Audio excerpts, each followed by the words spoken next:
to play the shitty games that suck ass. He'd rather have a buffalo take a diarrhea dump in his ear. He'd rather eat the rotten asshole of a roadkill skunk and down it with beer. He's the angriest gamer you've ever heard. He's the angry Nintendo nerd. He's the angry Atari Sega nerd.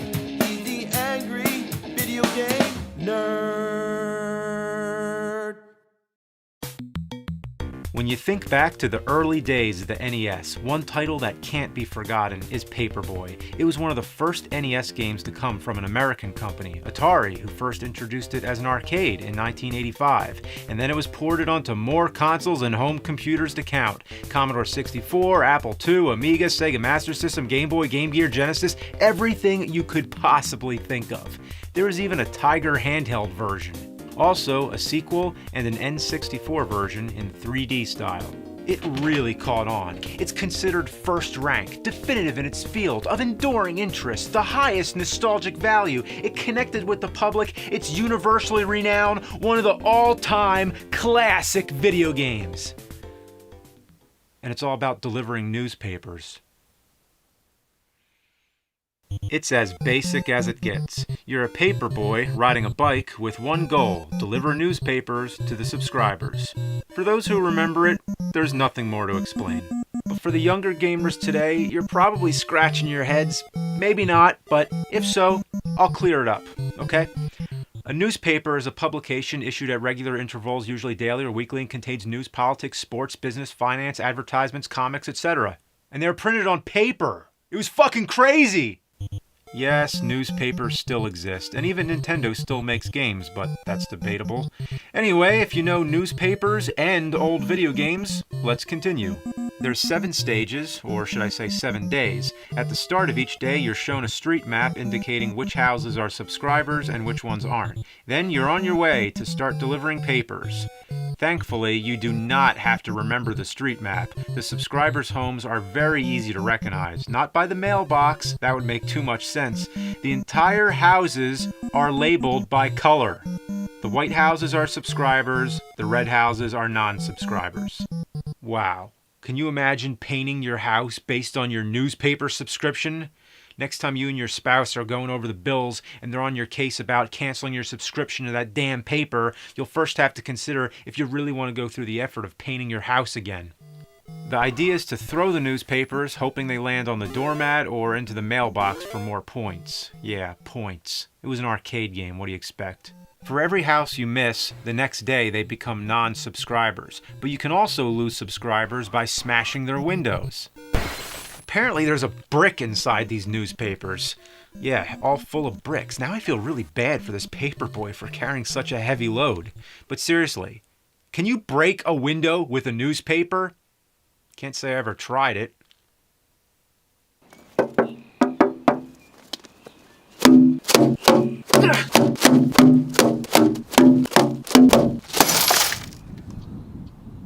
Okay, so it's possible.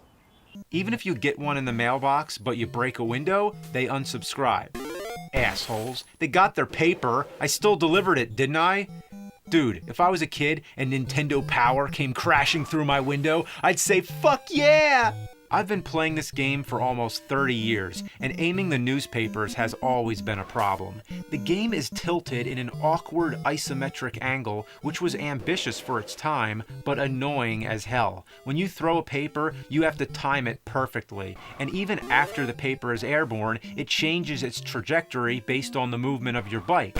You just have to throw it and hope by some miracle it hits the mark. It's sort of like a game kids used to play in the 60s where they would shit in 2 separate toilets and flush them simultaneously, hoping their turds would meet. Actually, I just made that up. It wouldn't be as hard if you weren't so busy moving around avoiding hazards. I'm never able to split my attention to the mailbox and the road at the same time. I'm either going to break a window or fall on my ass and kill myself. Not to mention, only 3 hits and the game's over. Damn, I was so close. Again? Jesus, fuck! Ugh! And you know what pisses me off the most? Is that nobody else seems to think this is that hard. But for me, aiming the newspaper into the mailbox is like trying to slingshot a dingleberry from a playground roundabout that's situated on a moving parade float, aiming into a bottle cap that's tied by a string to a Himalayan snowcock. While drunk. It would take somebody from NASA who knows how to calculate exactly when a certain asteroid is going to pass by a certain planet when it's lined up with a certain constellation during a certain moon phase. Meanwhile, I'm still trying to calculate my cat's shit comets it spreads across the carpet after wiping its ass on it before its anal glands have been evacuated. But hang on, what are we talking about here? What's at stake? Getting a newspaper to land on a doormat or, God forbid, into a mailbox? When would that ever happen? All the times I've witnessed newspapers being delivered, it's more like this. There. Have you ever seen anybody launch one into a mailbox? No! Nobody tries that! If you did, you'd be a town hero! You'd get your dick sucked! Cats would bow at your feet! Even the neighborhood pit bull would spread out onto the ground to bask in your glory! They just drop them near the curb, maybe in the driveway where you'll run over in the car on your way to work and it'll get soaked by rain before you even realize it's there until the water and paper consistency turns it into a soppy, inky mush and then it dries in the sun looking like some kind of kindergarten paper mache fuck-up. Nowadays, newspapers are usually delivered by cars. I mean, by people in cars, but I guess newspaper adult car driving deliverer wouldn't have made such a great game. But neither did this. You want to deliver something? Deliver us from the torment of this horrible game! How hard would it actually be to throw a newspaper into a mailbox? Only one way to find out.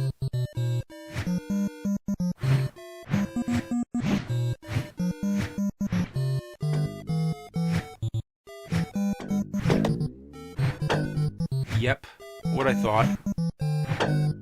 It's more fun to break the windows anyway, so fuck it.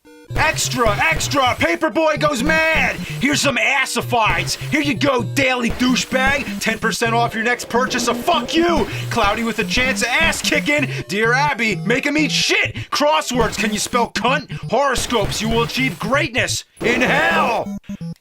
But here's the real kicker. You know how to turn a non-subscriber into a subscriber? You know what you do? Break their windows. Is that in your job duty? Is that the protocol? Your boss tells you, look, if they don't subscribe, send them a paper anyway, through their window. I'd like to know more about this boss. Who is this person who has such extreme solutions to things? This is the type of person who takes out a housefly with a grenade, and every time their car runs out of gas, buys a new car. You're breaking people's windows. They have to get new glass, fast. It's cold at night. There's bugs getting in. Please, we'll subscribe to your paper. Just stop breaking our windows. Another weird thing about this game is trying to pause it. I don't even know how to explain it, but if you press the start button too quickly, it doesn't stay paused. It only lasts for a fraction of a second, like if you blinked, you missed it. You have to be very deliberate with how you press it. I've never seen this phenomenon in any other NES game. Now let's talk about the in-game oddities that you'll witness. Take this home, for example. Impeccable and spacious, with 4 beds, 2 baths, 2,500 square feet, new kitchen, stainless steel appliances, granite counters, hardwood floors, central air, heat, professionally landscaped front yard, and 2 gravestones. And plenty open lots for the rest of your family. Why are there gravestones in the front yard? And how do you knock them over with your newspapers? These are some powerful papers. Maybe the gravestones are just styrofoam Halloween decorations. And they're the only home that celebrates it. We're only getting started. Who's this crazy woman, this enraged beast that comes flying at you? She's a subscriber too. You don't even have to break a window to trigger her. In fact, I landed a paper right on her doormat and she still wants me dead. What's her deal? Maybe she read too much Marmaduke and Family Circus. How do you make the same comic strip every day? There's no way it can all be good. And this guy here, can you take that inside? Really? Do you have to do that on the sidewalk? You fucking pervert. Then there's a tire that randomly comes rolling out from behind the house. Who's back there? Rolling tires. Get a life.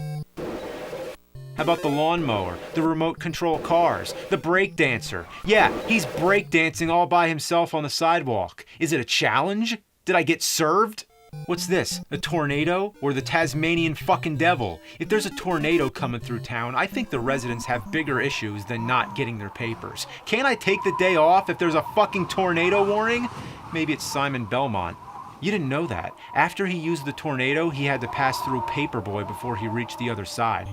How about the lawn ornament? It's the famous lawn jockey statue, an old tradition seen in Home Alone, for example. This may be common, but it's not common to see them come alive. This should be making headlines. I should be delivering extra, lawn ornament attacks Paperboy instead of Paperboy calls it quits. That's not newsworthy. Then there's the dog. That's the only thing that makes sense. The only hazard a Paperboy might actually encounter. But man, does this dog run far. Somebody needs to get a fence. And, the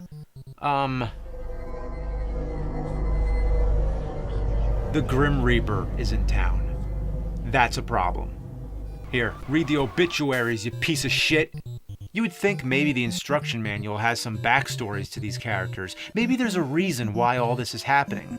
But no, it lists the obstacles, and that's it. Even Jekyll and Hyde had a detailed character list with illustrations and stories. This manual tells you the absolute minimum, only what you need to know to play the game.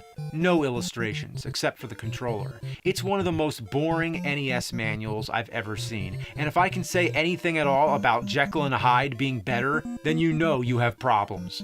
Speaking of Jekyll and Hyde, there's something about this that reminds me of it. It's an ordinary town full of things that wouldn't normally be dangerous. It's made to look innocent, but it's all a trick. Listen to the music. It's peaceful and mellow.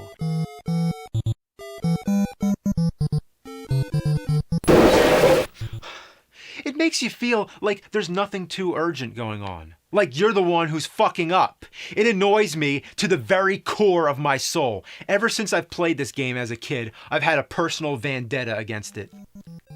Did I just hit a bright green Model T that's parked? Could I be humiliated anymore? And I respawn right behind it? Are you kidding me? What would happen if an actual Paperboy fell off his bike?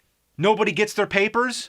You can't ride over the curb. If you're in the street, you're stuck there until there's a driveway. That's your only window of opportunity to get back onto the sidewalk. But there's always something in your way that forces you back down, so you're always trapped in the bottom right-hand corner of the screen. Come to think of it, the game hardly uses much of the screen at all. Half the space is taken up by the houses. You'll never go to the left very much. So that area of the screen is completely wasted. It's like Back to the Future. You're moving through a town, and you can't do anything to stop yourself from moving, and every common thing is out to kill you. But imagine if you were playing Back to the Future crammed into the corner of the screen, and if you make it onto the sidewalk, now you're playing Silver Surfer. Ask any newspaper delivery person, hey, what's your job like? I doubt they'd say, it's like Silver Surfer stretched over a sidewalk. As for the houses, that's any NES game before it's been cleaned. It's nothing. Fuck! Diddly dick! This is impossible. With only 3 lives? Maybe there's a secret method. I wish there was a strategy guide. Oh, what the hell? Wow. The official Paperboy strategy guide.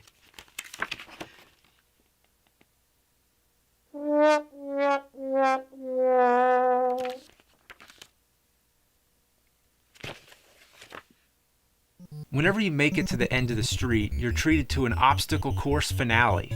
Why would you pass through an obstacle course after delivering papers? Does it just happen to be on the way? Or was this the ultimate goal all along? I'd say this kid deserves a little fun. I mean, he has a pretty dangerous job. And remember, he still has to go to school afterwards. He even gets some fanfare. That's right, there's been people sitting there the whole time waiting for him. What's up with the guy on the right? Looks like his head is missing. The obstacles have no rhyme or reason. Cones, hoops, and ramps are scattered like random, as if the programmer stamped them all over the place while blindfolded. It's like designing a course in Excitebike for your first time. And whenever a path splits, it's all a matter of chance if there's going to be a wall blocking the way. With the ramps, you have to be lined up perfectly. Fuck this isometric angle! Fuck! Fuck! Fuck!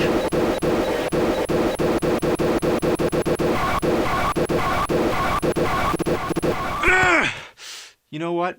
I hate this game.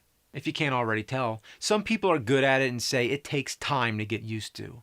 Yeah, I'd say almost 30 years and I still suck just as bad. For everybody who's taken a beating down the friendly neighborhood of Fucksfield, USA, but still remembers it as this great nostalgic pastime, I'm here to remind you, Paperboy was not all sparkles and sunshine, so I suggest you unsubscribe to your sentimentality. Now I have a delivery to make.